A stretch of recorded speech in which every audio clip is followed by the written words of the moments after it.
dunia yang fana ini. Tetapi kita ini adalah manusia, makhluk yang dhaif. Kita selalu merasakan ada sesuatu kehilangan yang besar ketika orang yang dekat dengan kita meninggalkan kita. Kita lihat itu memang sesuatu yang alami, tetapi perasaan itu tidak bisa lepas dari diri kita. Saya kira keluarga almarhum Pak Yono Surya merasakan itu. Yang dikenang adalah berbagai kebaikan-kebaikan yang pernah dilakukan oleh beliau. Dari semalam kita sudah tahu itu. Betapa dari pengakuan Dekan Syariah, beliau adalah orang yang senang membantu, tidak senang bertengkar, dan saya merasakan itu ketika saya diamanati secara tiba-tiba menjadi kepala kantor wilayah Departemen Agama. Pak Yono adalah tenaga yang sangat saya andalkan karena saya masuk ke birokrasi itu tanpa pengalaman sama sekali. Selama ini yang saya tahu hanyalah di lingkungan UIN Raden Fata, sebelumnya sedikit di Pengadilan Agama, tiba-tiba masuk ke birokrasi Kanwil Departemen Agama yang begitu luas cakupannya, se-Sumatera Selatan. Ketika itu, teman saya yang paling banyak berdiskusi untuk mengambil keputusan-keputusan adalah almarhum ini, sehingga saya merasa sangat terbantu. Kebaikan-kebaikan seperti itulah yang memang dianjurkan untuk selalu kita kenang apabila kita merujuk kepada ajaran-ajaran agama kita. Gitu. Selanjutnya, saya ingin juga mengajak kita melihat lebih jauh mengenai makna kematian. Ini sudah menjadi pengetahuan kita bersama, bahwa kematian bagi kita sebagai seorang Muslim hanyalah peralihan tahap kehidupan, alam kehidupan. Sekarang kita berada di alam syahada, alam dunia. Ketika kita meninggal, kita memasuki alam barzah atau alam kubur, dan naji menuju kehidupan di alam akhirat. Kita semua paham itu. Dan kita yakin kehidupan akhirat itu ada karena berdasarkan kajian-kajian para filsuf Islam, kita ini tidak hanya terdiri dari jasad, diri yang bersifat fisikal. Selain itu, ada unsur yang disebut sebagai nafs, jiwa, dan yang paling penting adalah unsur ruh. Unsur ruh ini menjadi dasar mengapa kita meyakini ada kehidupan sesudah mati. Orang-orang yang tidak meyakini itu, mereka tidak melihat kehadiran unsur ruh ini. Kita biasa menyebutnya arwah ya dalam bahasa Indonesia. Kalau di Malaysia betul-betul disebut ruh. Agak unik juga ya. Orang kita menyebutnya mati gitu. Orang Malaysia menyebutnya maut gitu. Jadi menarik, walaupun sama-sama negeri Melayu, dunia Melayu, tapi perkembangan kebahasaan itu mungkin mereka lebih setia dengan kaidah-kaidah Arab yang memang menjadi dasar dan serapan terbanyak dalam bahasa Melayu.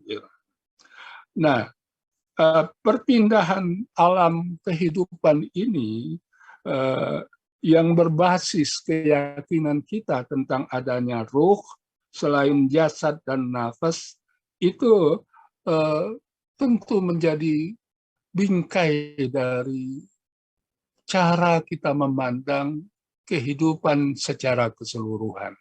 Ya, jiwa itu misalnya kita semua sudah tahu itu, ya, mengapa kita bisa merasa, bisa berpikir, itu karena ada faktor yang disebut nafs atau jiwa itu. Tetapi sedih ya, istri saya bilang sedih, gembira, istri saya ada di samping saya ini. Ya, jadi ini saya kira sudah menjadi keyakinan kita bersama, dan UIN sebetulnya berangkat dari pandangan seperti itu, ya, paradigma seperti itu. Gitu. Nah, yang kita juga sudah sama-sama paham antara kehidupan duniawi dengan kehidupan akhirat itu ada perbedaan kebutuhan. Ketika hidup di dunia ini, kehendak kita bisa banyak, bisa bermacam-macam. Kita kepingin berkarir, itu manusiawi. Kita ingin mengabdi dalam bidang yang menjadi keahlian kita, itu sangat bagus. Bisa macam-macam kehendak kita itu. Kalau kawan-kawan yang suka guyon, kadang-kadang ada yang sejak sebelum nikah sudah kepingin punya istri lebih dari satu. Saya ketemu kawan seperti itu. Gitu. Ya.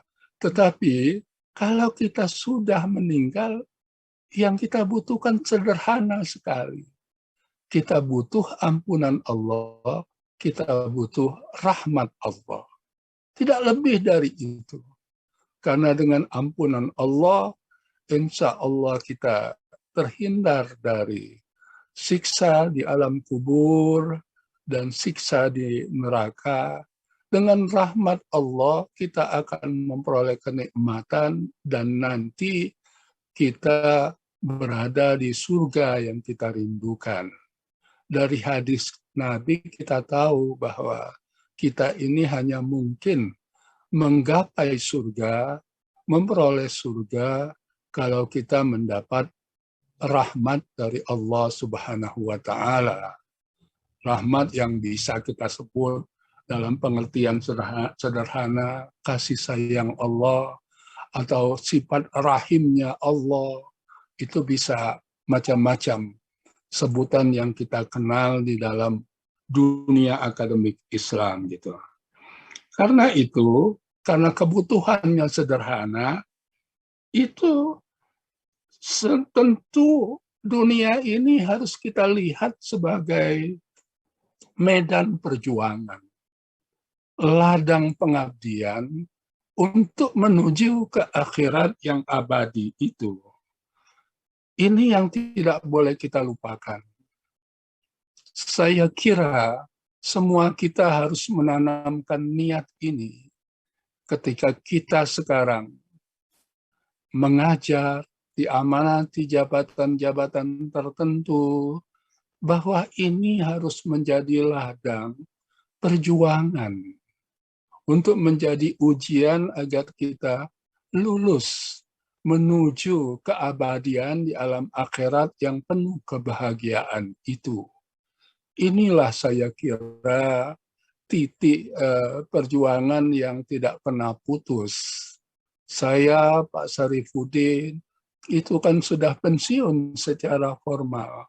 Tapi kita semua berusaha tetap mengisi kehidupan dengan pengabdian dalam bentuk-bentuk yang mungkin kita lakukan.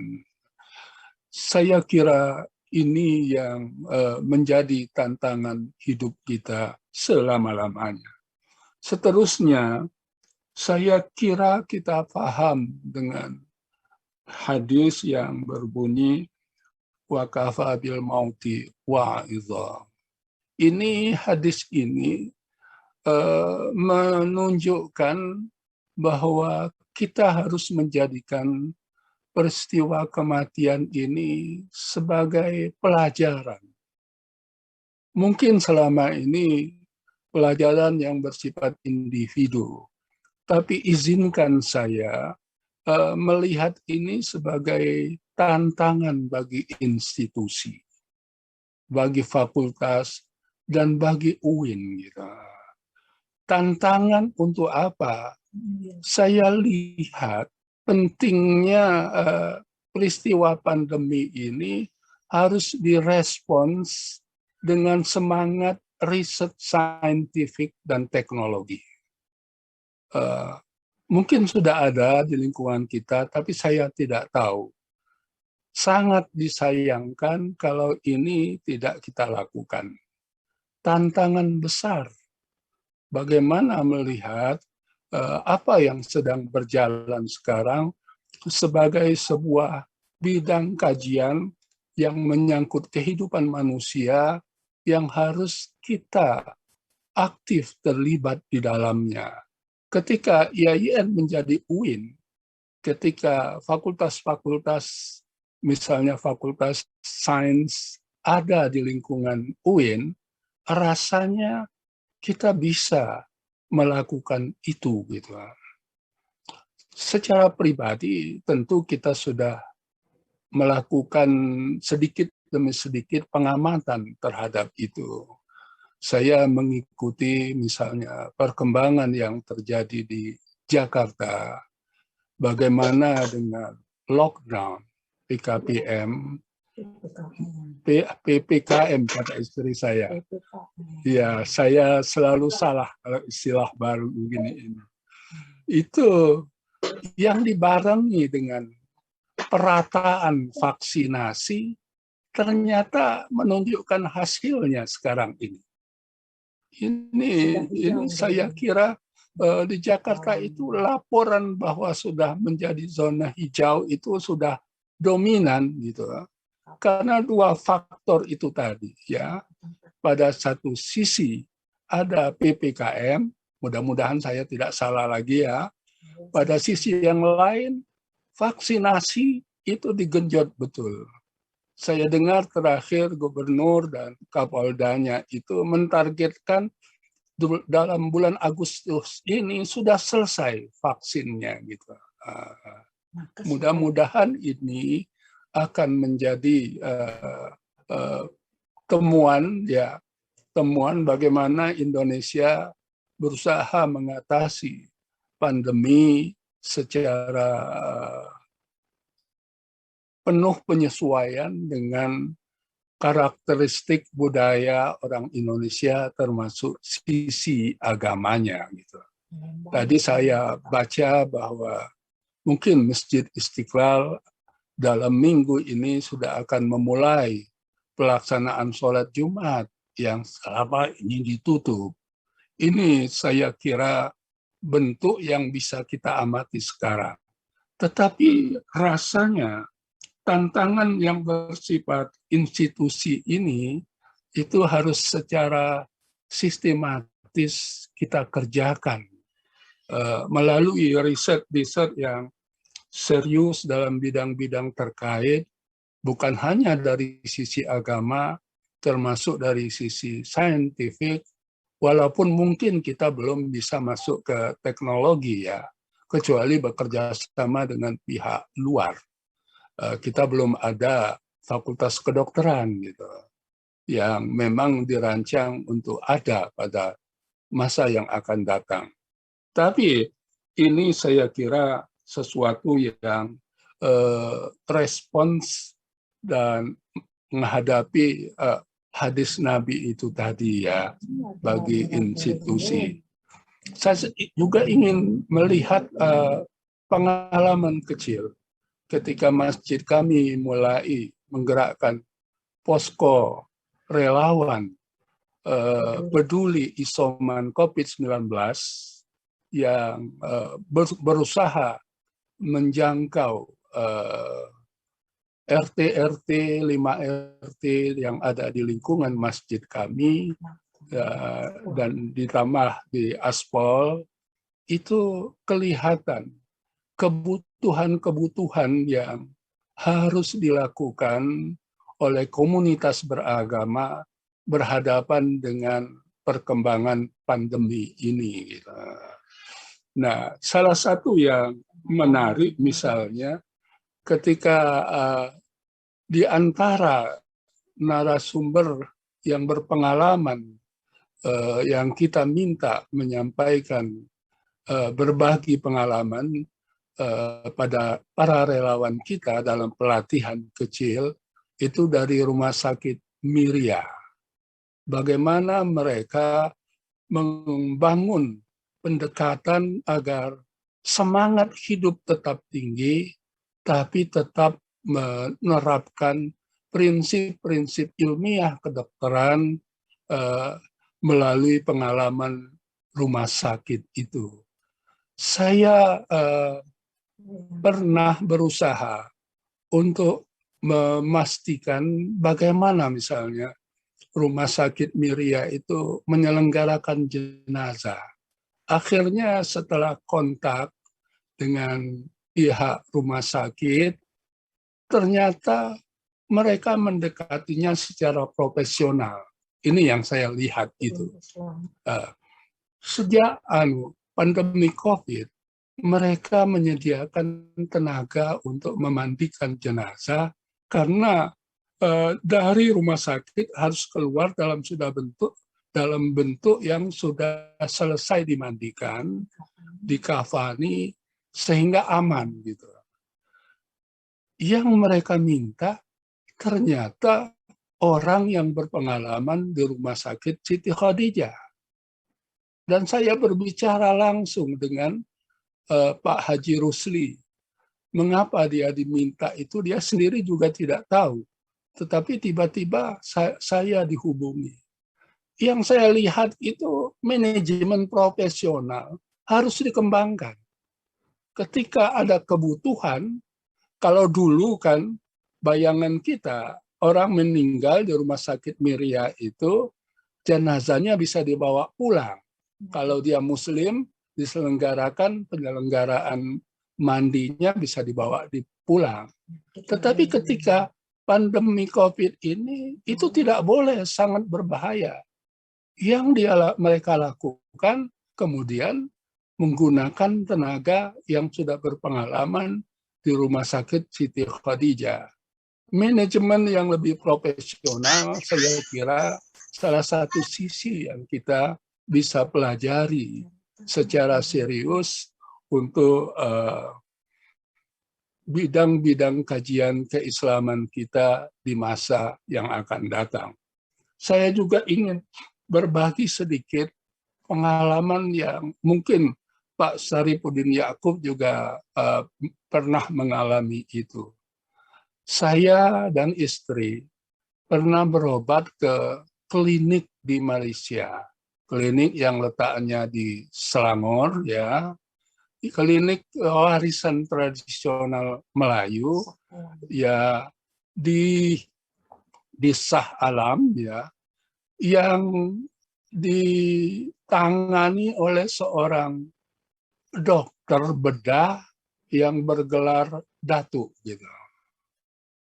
Segala penyakit itu dilakukan penanganannya kalau dia bisa itu dengan cara pembedahan. Tetapi pasiennya itu setelah dioperasi bisa langsung pulang. Operasinya tanpa bius, tanpa jahit. Gitu. Dan kita pulang ke hotel, besoknya bisa ke sana lagi untuk ganti perban. Dan setelah itu, kemudian kita sudah bisa pulang ke Palembang atau ke mana-mana gitu kan. Nah, yang saya lihat itu adalah ketika istri saya harus dioperasi perut, ya, saya dipersilahkan dan diminta hadir sejak awal operasi, ya, sejak belum mulai operasi. Ternyata dokter ini pada saat berada di pintu ruang operasi, dia berhenti dulu. Dan ada bacaan yang dia secara pelan-pelan dia lakukan, yang menurut Kiai Mudaris, salah satunya adalah bentuk hizib, tradisi hizib dalam Islam itu.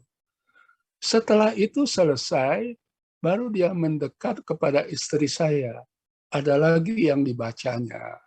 Saya masuk ke ruang operasi, dia ditemani dengan 2 perawat mendampinginya. Saya untungnya diberi tempat duduk, kan? Karena saya tidak pernah menyaksikan orang dioperasi langsung, kan? Sedangkan ini yang dioperasi adalah istri saya. Ketika dia harus merobek perut istri saya, menekan segala macamnya itu, kalau saya tegak mungkin saya nggak bisa, bisa saya kolaps gitu ya. Tetapi karena saya duduk kan, saya bisa mengikuti itu. Istri saya tidak dibius, dia dalam keadaan sadar.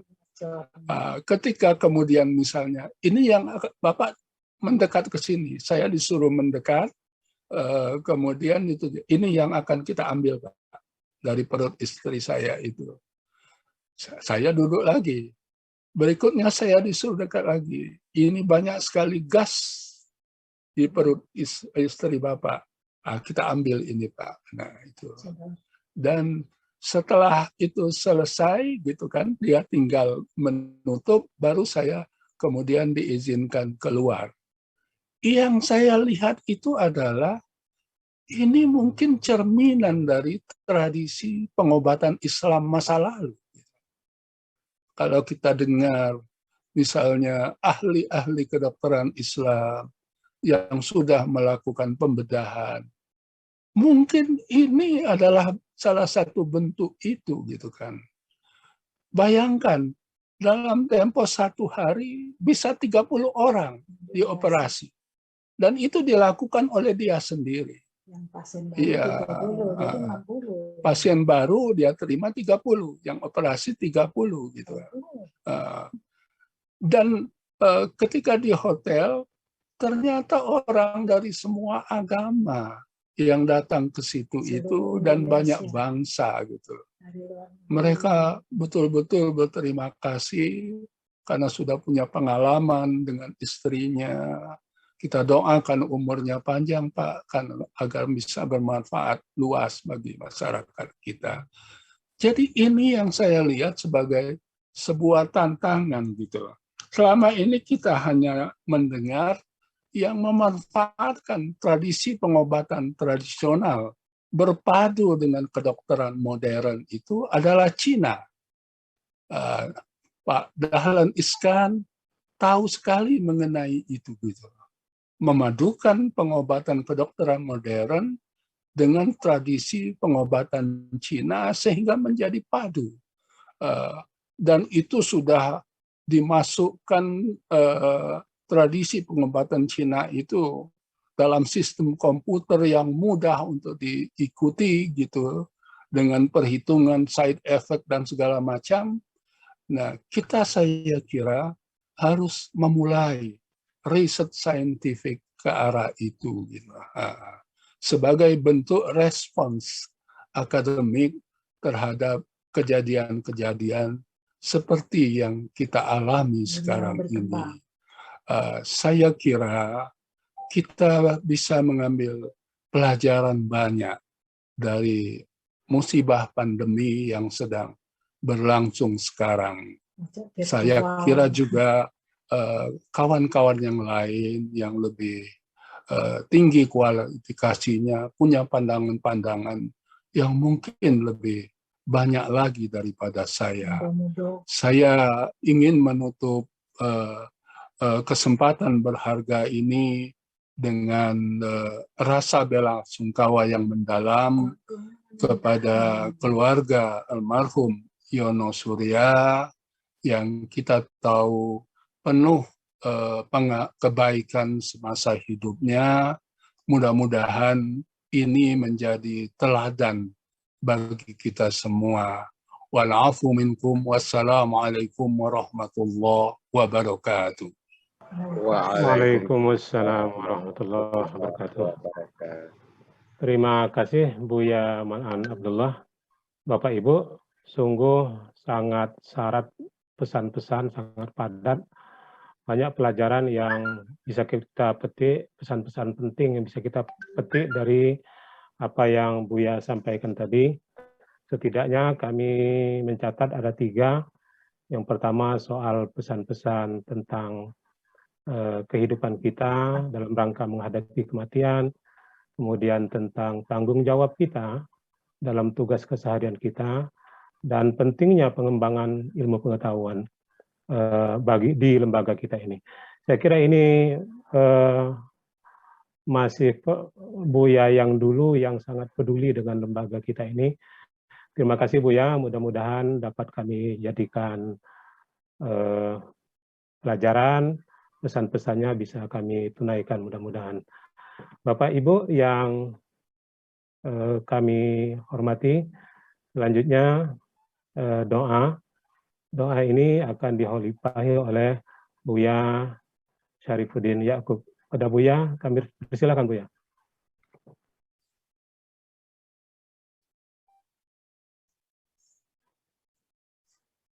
Masih belum ada suara ini Buya.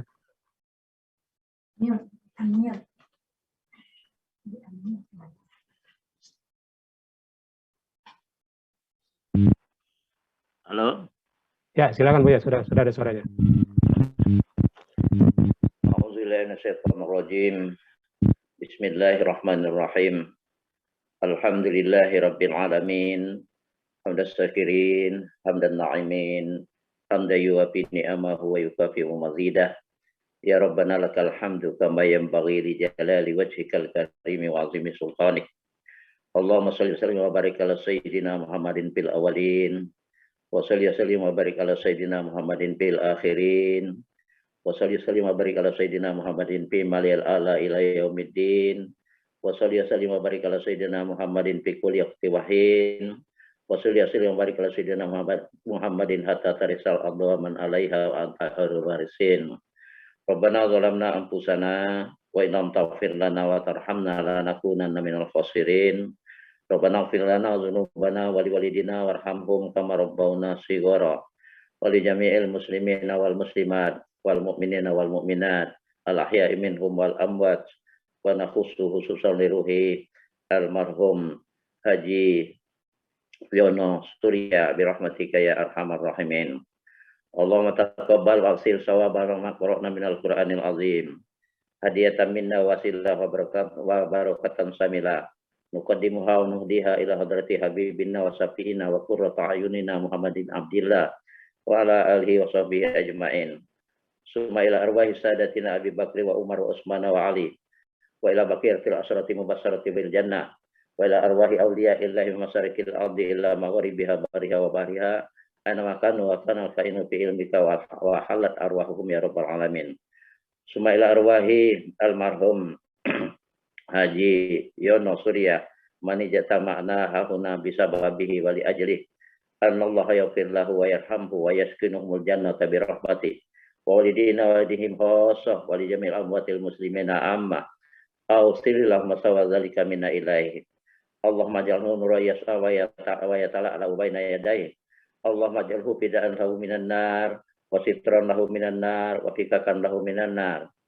Allahumma fir lahu warhamhu wa afina wa'fu anhu wa jama'na wa iyyahu wal muslimina jami'a fi dari karamatika wa mustaqarri rahmatika wa mahalli awliyaika ma'al ladzina an'amta 'alaihim minan nabiyyin was-siddiqin was-syuhada'i was-shalihin wa hasuna ulaika rafiqa. Zalikal fadlu minallahi kafa billahi alima. Rabbana ighfir lana wa li ikhwanina alladzina sabaquna bil iman wa la taj'al fi qulubina ghillan lil ladzina amanu rabbana innaka ra'ufur rahim. Allahumma anzil rahmatal maghfirata ala ahli al-qubur yawmina hadza ila yaumil ba'si wan nusur. Allahumma ja'al qabrahu rawdatan min riyadil jinan wa la taj'al qabrahu hufratan min hufarin niran. Allahumma sabbithu bil qawlis sabit kama yusabbitullahu alladzina amanu bil qawlis sabit fil hayatid dunya wa fil akhirah. Ya ayyatuhan nafsul mutmainnah, irji'i ila rabbiki radiyatan maradiyah, fadkhuli fi ibadi wadkhuli jannati. Allahumma inna nas'aluka mujibati rahmatik wa azaima maghfiratik wa salamatan min kulli ism wal ghanimah min kulli bir wal fawza bil jannah wa najata minan nar. Allahumma ahsin akibatana fil umri kulliha wa ajirna min hizi dunya wa azabil akhirah wa sari dunya wa sari akhirah. Allahumma la tada'alana fi majlisina hadza dzamban illa ghafarta wa la aiban illa satarta wa la hamman illa farajta wa la hajatan illa karidha illa ayyasartaha wa qadaitaha bi rahmatika ya arhamar rahimin. Allahumma arinal haqqa haqqa warzuqna tibaa wa arinal batila batila warzuqna jatinaba. Allahumma ja'al jam'ana hadza jam'an marhuma wa tafarraqana min ba'dihi tafarraqan ma'suma.